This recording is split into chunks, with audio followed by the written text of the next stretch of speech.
Right, hope you're enjoying the show. Oh, this is Dubai I-103.8. This is the agenda. And we talk all things property. After the release of a video by an Airbnb owner on Instagram showing how messy the guest left the apartment, we are asking, how can you protect your property if you're renting out, and more specifically, if doing short-term rentals on Airbnb? We know about the rewards, but what about the risks?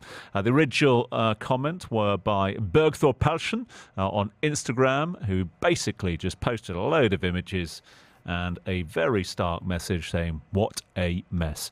Guest stayed for 2 nights. Comments on the back of it, well, to be fair, they're divided. Some say it's utterly unacceptable. Some say it's absolutely fine, as there was no physical damage, no damage per se, and obviously there would have been a deposit down anyway. Where do we stand on this one? We're going to get the thoughts now of property lawyer at Hadaf & Partners, Scott Hottins. Scotty's joined us live in studio. Good morning to you, Mr. H. Good morning, Tom. How are you? Very well indeed. Good to see you, albeit in, well, not strange environs, just strange times of the day nonetheless. But good to see Mr. Hutton with us to give us a bit of legal advice. And Redit Nagati is the Airbnb property owner here. Redit, great to have you join us live in studio. All good? Thank you, Tom. Thanks for having me. Where's your property?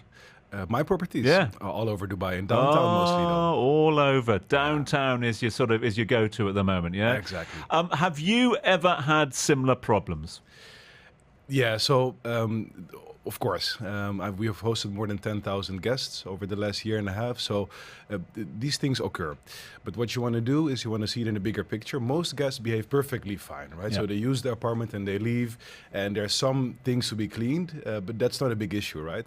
Some guests, though, they like throw parties or come with big families with kids who use the walls as drawing boards. You know, that that's something you don't want. It happens, not often, but you need to know what to do when it happens. I mean, in terms of sort of protecting yourself from this as well, I'm assuming that part of your contract is you're taking a deposit of sorts. Actually, no. We don't take a deposit for a few reasons. So one, first of all, we use Airbnb for most of our bookings. We're on multiple platforms, but the platform Airbnb does not allow for taking an additional deposit. Ooh. But there's a solution for that. They offer their own kind of insurance called AirCover. So if you have the right proof in place, you can get your damage reimbursed. For the direct bookings and other platforms as Airbnb, as Booking.com, VRBO, etc., we kind of factor in the risks of any damage and just try to mitigate and prevent as much as we can. I turn to my esteemed colleague, Scott Hottins, now to get some legal advice on this one. That's interesting what Reddy's saying there in terms of the legal regulations of Airbnb. Are they different in different parts and geographies around the world? Well, my understanding of Airbnb is they've got their policy that applies throughout. Now, I know in chatting to Redit earlier, I know it is feasible, it does happen where you can take deposits, but I understand, and I've read about Airbnb, why they don't, the reason for it. But their system, I understand, allows them to charge the same card for costs. So I guess you end up kind of in the same place anyway, and with their insurance policy, there's some sort of protection there. But you're the example that's been talked about, you've got to differentiate between a mess and damage. Because I presume that every one of your apartments is cleaned after every guest moves out anyway, right? Yeah, exactly. So you do want to make sure that a mess you can clean up, right? A mess you can clean up. If the guest checks out in time, you can clean up a mess. That's not that big of an issue. But damage, so let's say broken doors, a vase that fell down, or painting on the walls, etc., that's more challenging to fix. First of all, the costs are higher because it's not just labor. You have to replace those things. And second, you also need to make sure that the apartment is ready for the next guest. Because imagine a guest that check out late, and we have a same-day check-in back-to-back. If the guest leaves damage to vital parts of the apartment, that's going to be a big challenge to prepare the apartment still for the next guest to check in. That's the biggest challenge. So what's the recourse there? Well, where there's damage, you've got the insurance policy with Airbnb, for example, or ultimately you're looking at a court case, and that's not where you want to end up, right? Because you're suing someone that's come in for a week's holiday, they're now long gone. If they're never back, how do you ever enforce that? So it's difficult. The recourse is difficult. Proving it is also difficult. Now, I had a situation many years ago, staying in a hotel, and it was an odd kind of setup in the hotel. And this was the UK, and we came back, friend and I, sharing a twin room, come back from the races to find that the TV was no longer there. Right? And we report this, and the hotel is saying, well, you've stolen the TV. I assure you, I haven't. You saw me leave this place and come back in. It happens, right? But you've got to be able to establish that, if you're saying I stole this, you're going to have to prove it. How do we do that? And that's where it gets really difficult here. We know the rules here on privacy, confidentiality, filming, cameras. So Airbnb require, if you've got any cameras, you've got to disclose where they are, right? True. So this is actually a good thing, because like prevention is number one, right? You want to prevent parties, you want to prevent damage. So how do you do that? First thing is make it clear in your listing. Stand in the corner. That would be like stand there and watch every step the guest takes. Unfortunately, or luckily, that's not how we work. We've all been to those properties in the past, haven't we? Eh? No. So what you want to do is you want to make your house rules clear, right? You want to put in your listing what a guest can and cannot do. So don't throw parties. This is the max number of guests. All guests must be registered with their passport, and they must sign a tenancy contract, right? They must sign a contract where they assume liability for everything that happens during the period of their stay. That's one.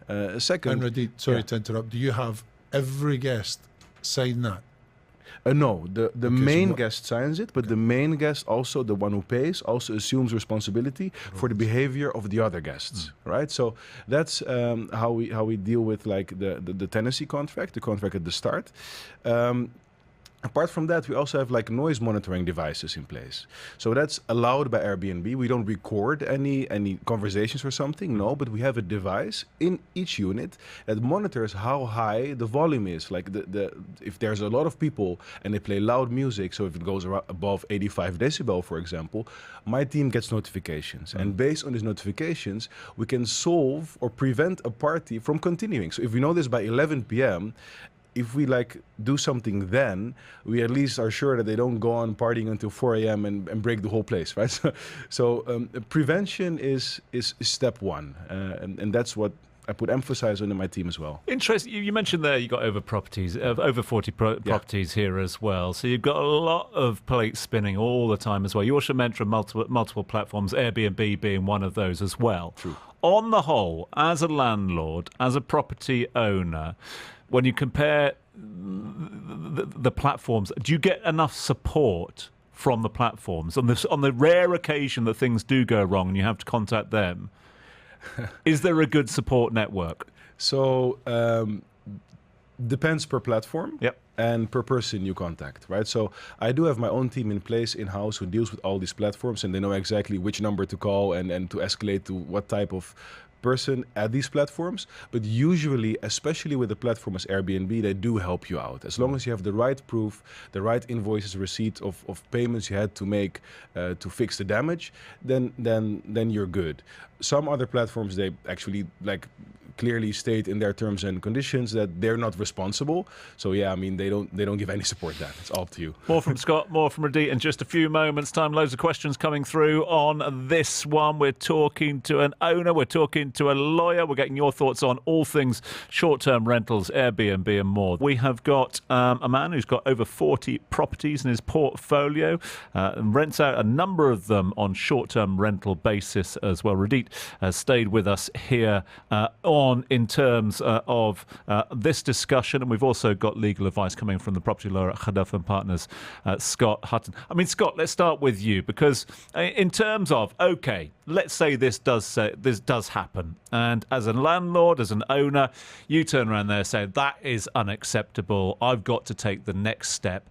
I mean, as you say, it's difficult, especially if somebody is outside your jurisdiction, if somebody is away as well. But what is the next step?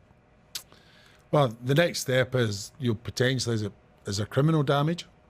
Can you look at a police complaint? Very much depends on the circumstances. Otherwise, you're taking a court case. You can get that started relatively quickly. Chances of you getting anything done quick enough to stop anyone travelling are pretty slim.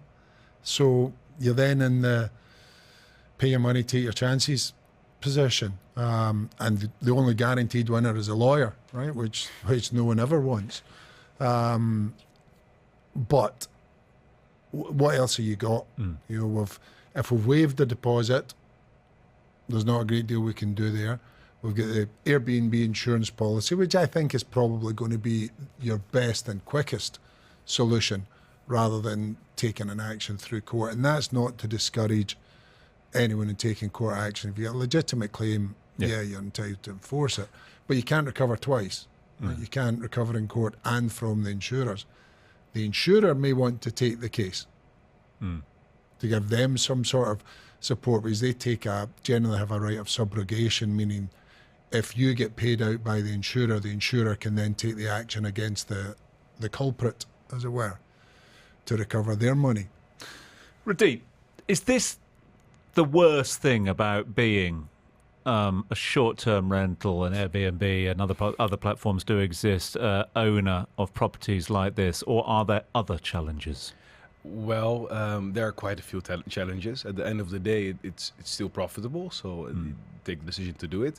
But the operations is difficult, right? Apart from just guests leaving a mess, that's not the most challenging part. First of all, you need to make sure that the guests actually leave, right? So there are guests who just like book an apartment for one night, for example, and they just don't leave, they don't check out. So that by itself is a challenge. So what do you do then, right? You just like ring the bell until they leave. That's what we do.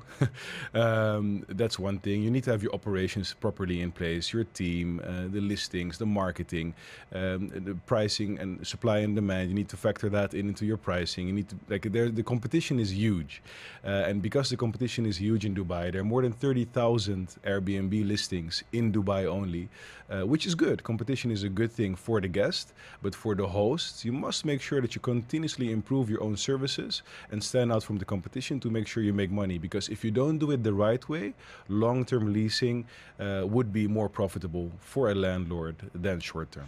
Can we just talk very quickly, Scotty, about reviews? Because this is an industry that is very much driven and based around reviews as well. And that comes in two ways, does it not? That comes in the tenant giving their review on the property, either they loved it or they loathed it. But equally, could Radeep give a view on his tenant? If property had been left in a bad state, could he review the tenant, and would there be any legal recourse there or not? Well, you know enough about the rules here to be nervous about that, right? I'm just going to get you to say it. Yeah. I'm sure there is a way on Airbnb that you review customers, right?